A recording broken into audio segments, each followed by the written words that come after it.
Muy bien, John, pues buenos días y muchísimas gracias por acompañarnos hoy en esta charla, que como te dije será una charla de amigos y muy relajada, Muy bien. pero te vamos a preguntar muchas cosas, claro.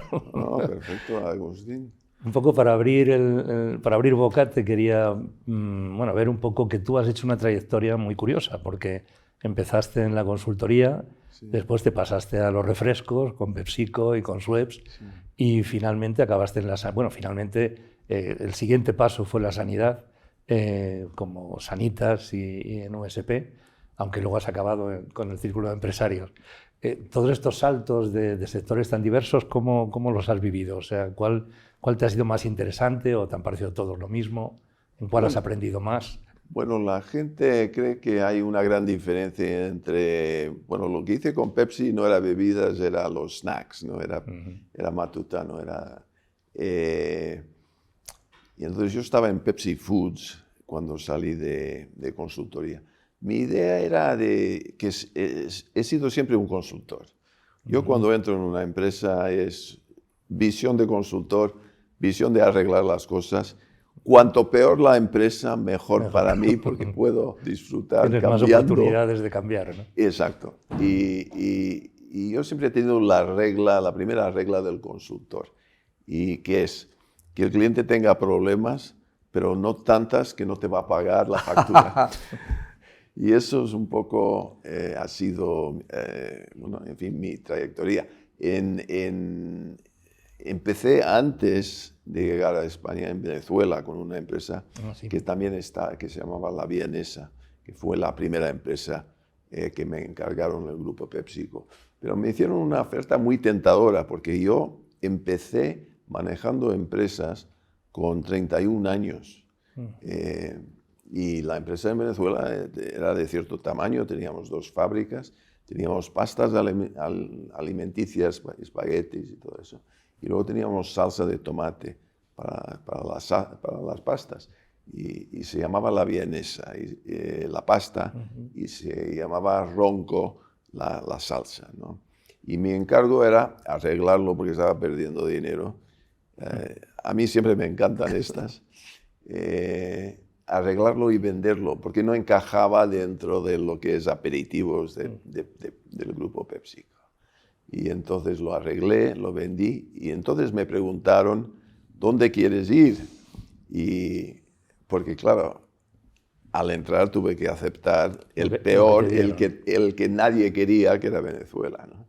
Pero a partir de ahí, del éxito de la venta en Venezuela, entonces yo ya podía escoger. Y escogí España porque tenía, bueno, familia en España. Yo soy de padre norteamericano, pero de madre española. Mi madre nació en Madrid. Y tengo mucha familia aquí. Había visitado mucho España en veranos y todo eso. Entonces elijo España y me mandan a Barcelona para manejar productos PepsiCo, que es matutano. Y ahí había el problema de que no perdía dinero, pero tampoco ganaba. Estaban ahí en un punto. Pero yo, como consultor, enseguida digo, esto le falta arrancar con televisión y promociones y todo eso. Y tú siempre, perdona, siempre has sido muy partidario de la publicidad. O sea, realmente en todos los sitios que has estado se ha notado ese tema, ¿no? Eso ha sido siempre parte de mi estrategia. Hombre, menos en la última etapa en USP Hospitales, que era arreglar unos hospitales. Ahí no se anunciaba en televisión, pero sí en gran consumo. Yo siempre he pensado muchísimo en la publicidad. Y la verdad es que la gente, antes de yo llegar, siempre mi predecesor había hecho poco. Y ahí es donde realmente muevo la máquina en empresas como Productos PepsiCo Matutano y luego en Schweppes y luego en Sanitas. Y yo siempre Te voy a hacer, perdona, Sí. una interrupción antes de seguir el tema porque tiene que ver con la publicidad, ¿no? Sí. Ahora está muy de moda hablar de la Silver Economy y entonces todo tal, pero realmente cuando se refiere a publicidad, los viejos no aparecen en la publicidad, parece que todo fuera todo hecho para millennials, ¿no? Todos los anuncios, todo lo que se ve ahí, parece que el único consumo que hay es consumo por parte de jóvenes. ¿Qué te parece a ti este tema? Sí, no sé. Bueno, pero tú como hombre que has pasado tu vida en la publicidad, sabes que en las agencias, cuando tienes 50 años, te echan.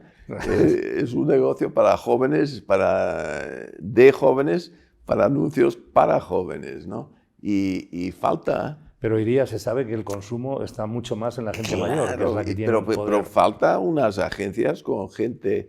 que piensen los mayores, que ¿no? piensen los mayores, que sean mayores. Que haya algún senior, ponga seniors en su vida, ¿no? Unos seniors, claro. Estamos hablando de las empresas en general, que están... un gran problema de España es que te jubilan con 52 años en la banca y todo eso. No estamos aprovechando de los seniors que tienen mucho conocimiento. Y publicidad es justamente una de estas áreas. Sí, yo creo que sí. Con 50 años en publicidad te jubilan. Sí, ya eres un anciano. Y es triste.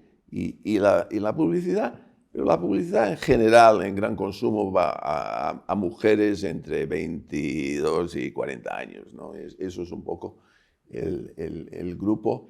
Y yo cuando me dicen de Schweppes a Sanitas, eso es un salto bárbaro, de diferencia total. Y yo digo, no, cuidado, porque la compradora en seguros de salud es la mujer de 22 a 40 años, porque está pensando en partos y está pensando en su ginecólogo, escoger un ginecólogo y está pensando en partos. Y eso es la persona que elige, luego a lo mejor paga el marido, pero la persona que elige es la mujer. No hay tanta diferencia en la venta de... Tú tienes muy claro cuál es el consumidor, ¿no? Pero yo creo que mucha gente hoy día ha perdido eso de vista. O sea, decir que yo veo anuncios, por ejemplo, de productos que van dirigidos a gente mayor y eso, y aparecen chavales de 18 años con un lenguaje ya no de millennials, de los de la generación Z, ¿no? O sea, un tipo de publicidad que dices, bueno, ¿a quién está enfocado esto, no? Realmente. Sí, pero tenemos la ventaja ahora de Big Data. Hemos ganado muchísimo en cuanto yo claro que vengo de consultoría, siempre he ido por el lado analítico, ¿no? A ver quién es el consumidor, usado muchos focus groups y todo eso, porque la gente, cuanto más análisis y cuanto más científico tu estrategia es, mejor va a ser el resultado. Pero yo digo, los años de oro en España fueron aquellos años cuando solo había TV1 en color y teníamos 17 millones de audiencia cada noche. Que ya no hay esas audiencias, ni juntando todas las televisiones. Bueno, que ahora toda la estrategia es cómo compro medios y qué medios compro, porque hay redes sociales, hay Instagram, en fin, Instagram, el LinkedIn, el YouTube, en fin, hay un sinfín de sitios. Y luego televisión, hay 40 sitios donde puedes ir, y luego streaming, hay otros miles. Y entonces, ahora es más difícil la compra de medios que la creatividad del medio,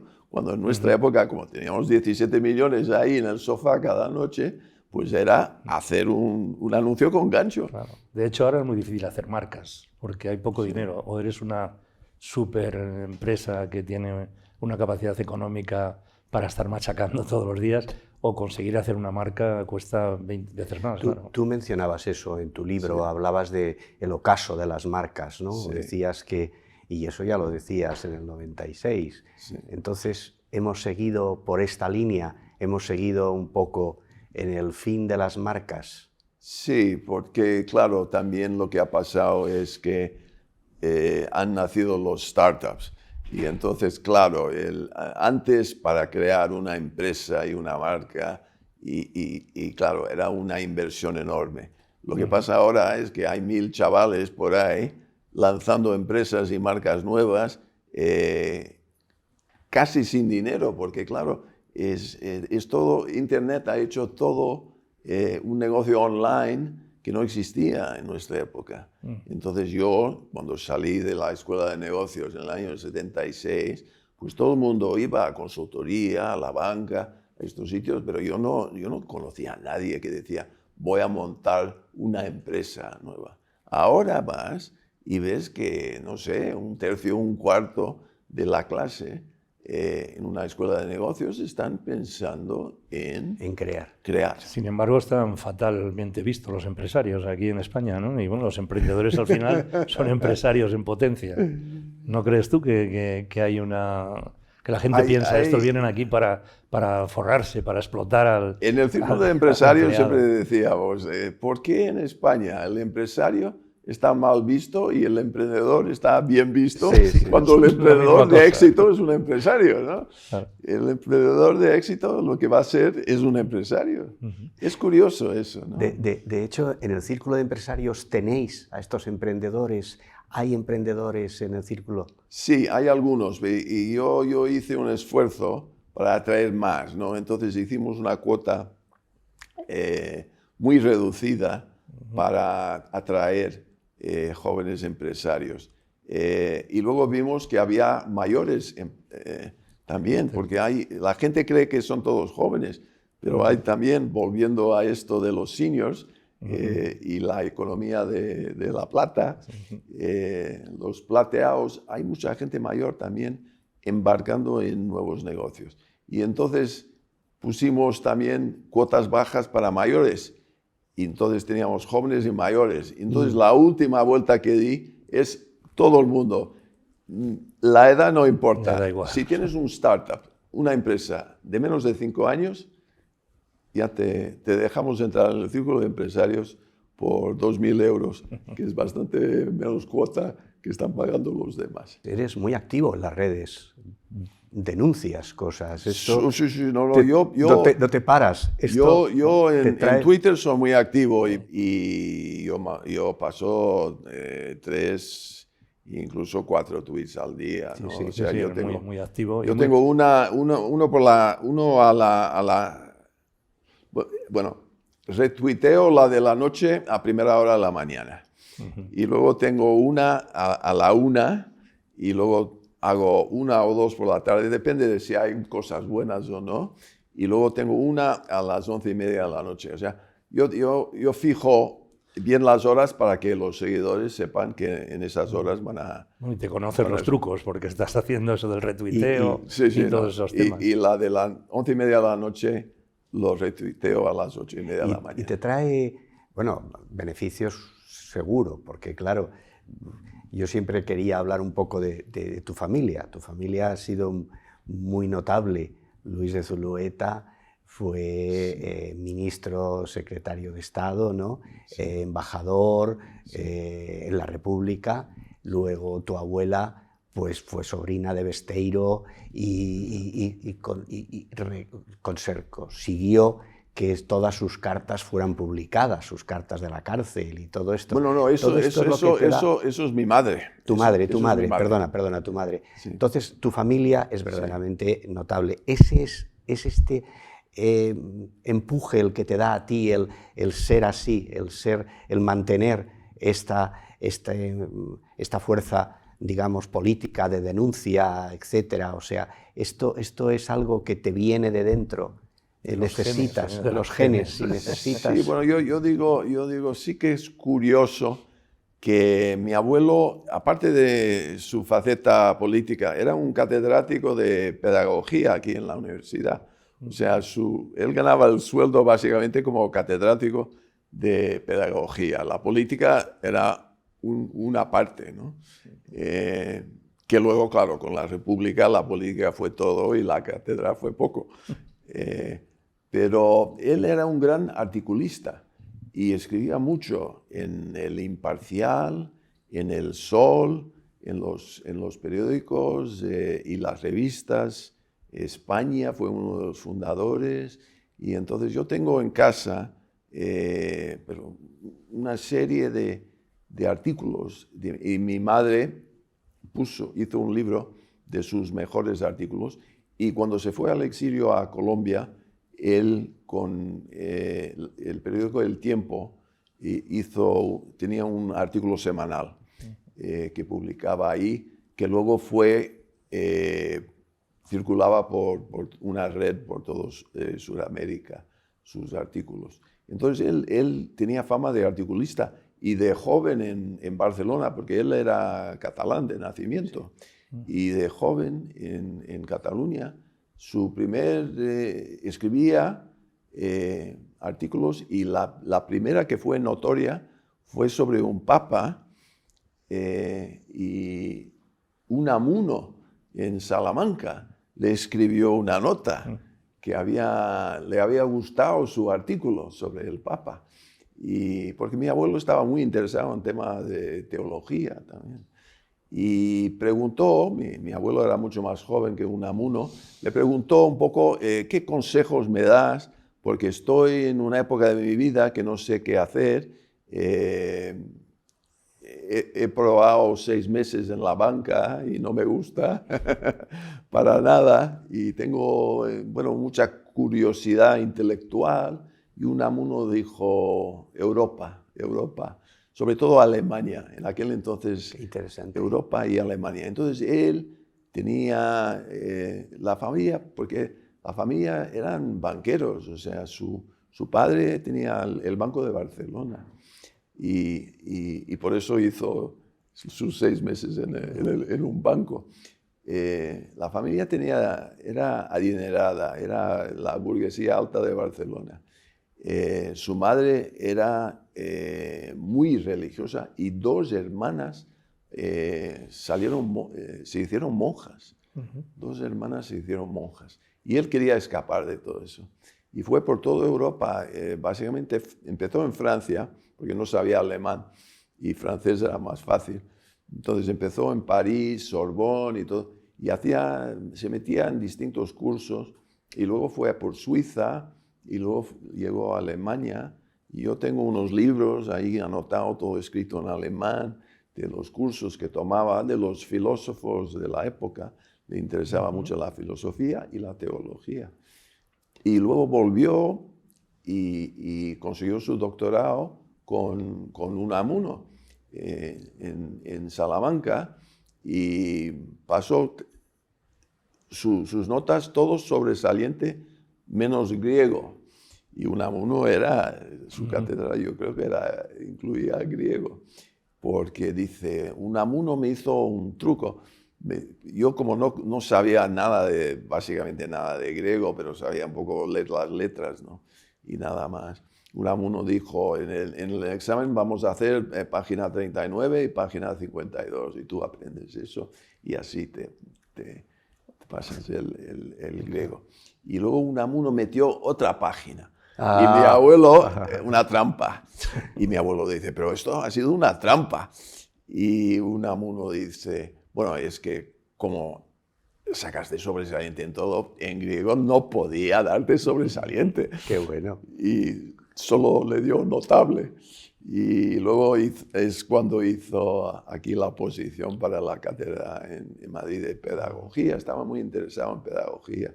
Y su libro más famoso fue uno que se llama La Edad Heroica. Y son 3 charlas que dio en las residencias de estudiantes, dirigido a la gente joven en el año 15, que es durante la Primera Guerra Mundial. ¿Habría forma de recuperar esto? Sí. No, sí. El libro yo he conseguido, heredé una copia, y he conseguido en el mercado del libro antiguo, he conseguido 2 copias más. O sea que el libro circula todavía por ahí. Todavía por ahí. Sí, no, es un libro, fue un bestseller en su día, La Edad Heroica. Y hablando de libros, tú acabas de leer el suyo. Fascinante. De 1900, mitad de los 90, ¿no? Fascinante. Es que, además, te lo comentaba al principio, es que las profecías que pones al final es que se han cumplido, o sea, es algo increíble, Hablas aquí dice, aunque no puede estar seguro de lo que va a pasar y tal, en la era de la información, y se cumple. En el entorno laboral se volverá más flexible, se cumple. En lugar de considerar los negocios como un campo de batalla, la competencia favorecerá un aumento de alianzas y federaciones, se cumple. Las compañías seguirán surtiéndose de trabajadores externos, se cumple. La tecnología generará nuevas industrias de crecimiento, se cumple. Bueno, hablas de a medida que aumenta la esperanza de vida y por tanto el tiempo de ocio después de la jubilación, va a aumentar la importancia de una serie de industrias, lo que hemos hablado de la Silver Economy, ¿no? Bueno, todo. Hablas de algo que es el precedente de un tema que a nosotros nos interesa mucho, a mí me interesa muchísimo, la gerontecnología. Sí. La gerontecnología es algo fascinante, ¿no? Bueno, todo. Aumentará la importancia del movimiento verde. Todo esto era el 96, sí. ¿eh? Sí. Bueno, en fin. Lo que pasa es que ya te toca escribir uno nuevo, ¿no? Porque ya estamos... Bueno, estoy en una... Estoy en uno nuevo. Con esa capacidad de predecir... Pero eso, volviendo a lo de la familia, lo que sí que hay un vínculo es que mi abuelo escribía artículos y libros, mi madre escribía artículos, muchos en Historia 16, y también hay una serie de libros que ha escrito, como 7, 8 libros, y yo he pasado mucho tiempo.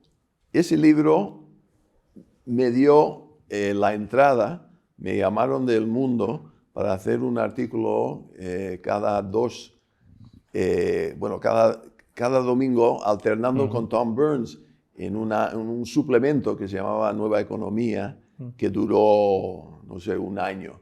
Y luego, cuando terminó esas páginas en Salmón en el Mundo, el que lo dirigía me dijo: yo estoy pasando a Expansión, ven conmigo a Expansión. Y entonces pasé como 12 años en Expansión, escribiendo mi columna cada 2 semanas. Sí. Incluyendo agosto. O sea que yo trabajé mucho. Cuando me hablan ahora de hacer una columna, yo digo, no, ya me he retirado de todo eso.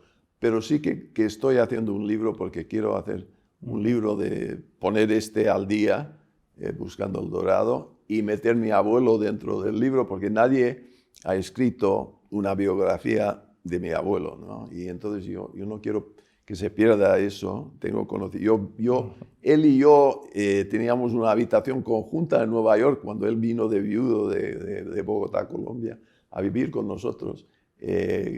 No había más habitaciones, y él se metió, él y yo, en una, y era mi compañero. Y yo, recién llegado de Brasil, falaba portugués, pero no hablaba español, y él me hablaba en español y yo le contestaba en portugués, y así aprendí el español. Y él escribía un artículo cada semana para El Tiempo en Bogotá, ahí con su pluma, y lo mandaba correo express a Bogotá. Eso me acuerdo muy bien de mi infancia. Pero sí que me ha gustado ser el tercero en la familia de escribir artículos y libros. Eso sí que he heredado de mi madre y de mi abuelo, ¿no? Y obviamente el Zulueta, cuando llega a España, yo soy Zulueta Greenbaum, mi padre tiene un apellido alemán americanizado, porque en Alemania es Grunebaum, y cuando aterrizaron en Estados Unidos, el Grune es verde, y entonces lo pusieron en inglés. Greenbaum, lo pusieron en inglés, y eso. Pero claro, cuando yo llego a España con 2 apellidos, y como todos sabemos, cuando viajamos a Estados Unidos, el último apellido es el que usan en Estados Unidos, mientras que la del medio es la que se usa en España, ¿no? Sí. Entonces yo, John de Zulueta Greenbaum, me convierto en John de Zulueta. Yo no he hecho nada, pero el mundo español me lo cambió. Y claro, es mucho más fácil, porque deletrear Greenbaum 10 letras cada sitio era demasiado. Era más complicado los españoles. John, muchos países que tú conoces y en los que has trabajado, ¿no? Has trabajado en Estados Unidos, has trabajado en Venezuela, en Brasil. Bueno, Brasil no. Mi padre Brasil estuviste Exacto. allí hasta los mi padre trabajó hasta los 11 años. Mi padre, yo siempre digo, era un visionario, pero llegó a Brasil 50 años antes de tiempo. Entonces, todos estos países que son fascinantes. Luego ya vienes a España, pero en España te mueves en Barcelona. el ambiente catalán y todo esto. Mi mujer es catalana. Tu mujer es catalana, Carmen. Entonces, ¿qué es lo que a ti se te queda más de cada uno de estos países? ¿Cuál es la palabra con la que puedes definir un poco estos países, quizá desde el punto de vista de empresa? O Venezuela, bueno, Venezuela Brasil, Estados Unidos. Bueno, Venezuela hoy está contaminado, obviamente, por el régimen chavista, que no es el Venezuela que yo conocí. Yo, cuando hablo de la Venezuela dorada, era uno de los países más ricos del mundo por el petróleo. Era una Venezuela, la gente no puede creer cuando les digo, había un vuelo de Air France Concorde a la 1 de la tarde cada sábado de Caracas a París. ¡Qué barbaridad! O sea, la gente dice, ¿qué? Yo recuerdo también que un poco más tarde, probablemente de esa época, pero que se decía que los venezolanos llegaban a Nueva York y le llamaban Give Me Two, porque pedían de todo. Y él cuenta una anécdota que no me resisto. Él me cuenta una anécdota deliciosa, porque tú estabas encima de la empresa, porque la empresa fabricaba pasta. Y entonces se movía la máquina que tenías debajo y tú desde tu mesa sentías el palpitar de la empresa. Si se paraba la máquina, tú decías, aquí algo pasa, ¿no? Esto es maravilloso, es una anécdota que a mí me ha fascinado, ¿no? Bueno, y eso lo ligo con la expresión americana de hands-on management, ¿no? De manejo con tus manos encima del negocio. Me parece Yo sensacional. digo, eso es sensacional. Fue la verdad, que yo tenía mis manos encima del negocio, porque cuando paraba, era una máquina Pavan 10, o sea, el Pavan son las grandes máquinas italianas de pasta, ¿no? Y teníamos una enorme que era de 10.000 kilos por hora o algo, el Pavan 10. Y cuando el Pavan 10 paraba, bueno, algo pasa.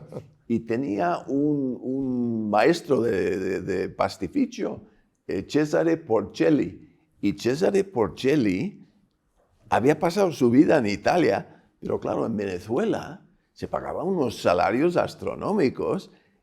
El impuesto era como el 15%, el máximo impuesto sobre la renta era como el 15%. Fíjate. Entonces yo me acuerdo, Cesare Porcelli pues ganaba $50.000 más o menos en esa época, estamos hablando de los 78, 80, $50.000 y pagaba el 15% en impuestos. Y entonces valía la pena para él estar ahí y no en Italia.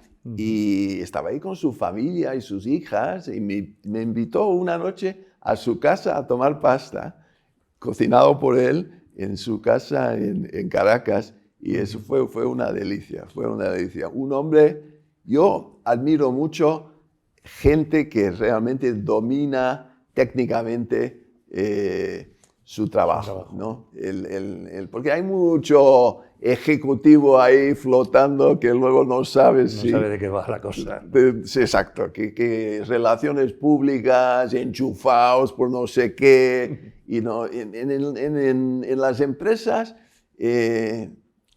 la gente que realmente sabe que la técnica de lo que tienes que hacer, como este Porcelli, que toda su vida era fabricar pastas, sabía enseguida si era buena, cómo mezclar la harina, el agua, cómo hacerlo todo, técnicamente brillante, y manejaba esas máquinas enormes y todo. Yo admiraba mucho el Porcelli, porque luego mi regla en otros negocios ha sido sacar gente y meter otra gente. O sea, y en todos los negocios donde yo he entrado, he echado muchísima gente. Ha habido mucha rotación provocada por mí, porque he visto mucha gente que venía, bueno, sobre todo los expatriados.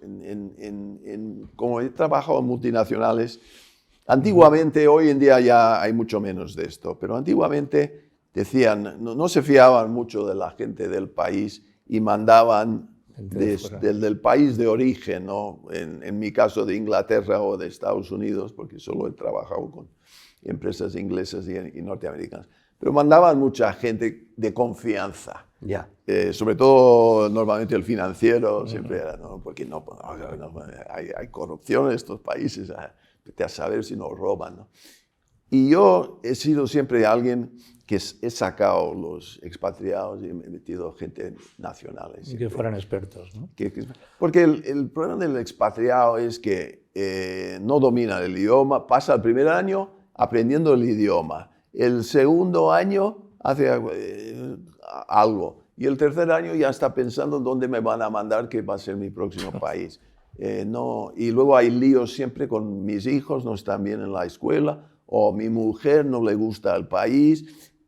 Es complicado. Eso es una cosa muy interesante, la reluctancia al cambio que tiene el Ejecutivo español, ¿no? El Ejecutivo español, en cuanto le dicen de irse a otro país, hace lo posible, lo imposible, tú lo mencionas, llama a los headhunters, oye, ojo, que me echan, no te echan, te cambian para... de esto hablas, ¿sigue habiendo esta... Sí, mucho menos. Yo creo que uno, porque hay menos oportunidades en este país últimamente, y dos, porque la gente tiene ya de joven mucha más formación. Muchos han pasado por lo menos un año o un verano en Inglaterra o Irlanda o en Alemania. Y entonces tenemos jóvenes mucho mmejores preparados que sobre todo que hablan inglés o francés, y entonces tienen más salida internacional. Y que me viene a la cabeza Ramón Lagarta. Ramón Lagarta lleva PepsiCo mundial en este momento, y no hace muchos años llevaba Matutano como yo. O sea, un ejemplo de un catalán que empezó con Chupa Chups y luego saltó a productos PepsiCo. Y luego, bueno... Parecido a Marcos de Quinto con Coca-Cola. Sí, claro. Parecido a Marcos de Quinto de Coca-Cola, pero Marcos de Quinto llegó a vicepresidente de marketing de Coca-Cola. Que es casi todo. Que es casi todo. Porque el presidente es menos que el vicepresidente de marketing, quizá. Pero Ramón Lagarta ha llegado a ser el número uno, ¿no? el CEO, el número uno de PepsiCo, del grupo PepsiCo, que es algo que en mi día de PepsiCo era inconcebible, porque eran todos americanos y no se fiaban mucho de los extranjeros, ¿no? Lo han ido cambiando, y antes de Ramón Lagarta había una mujer, también ex consultora de Boston Consulting Group, de la India, que lo llevó muy bien durante varios años. ¿Sí?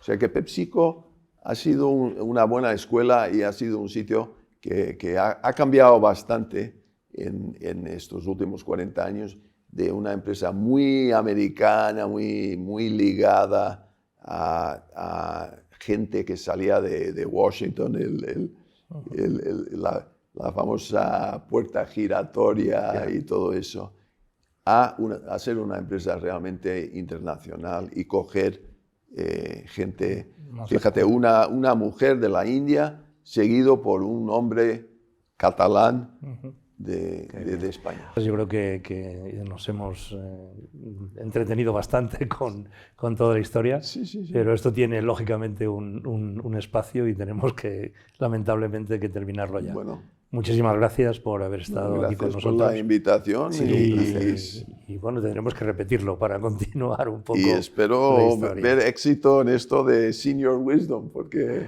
hay mucho Senior Wisdom. Y nosotros estaremos muy cerca para ver la reedición del libro. Bueno, pues muchas gracias.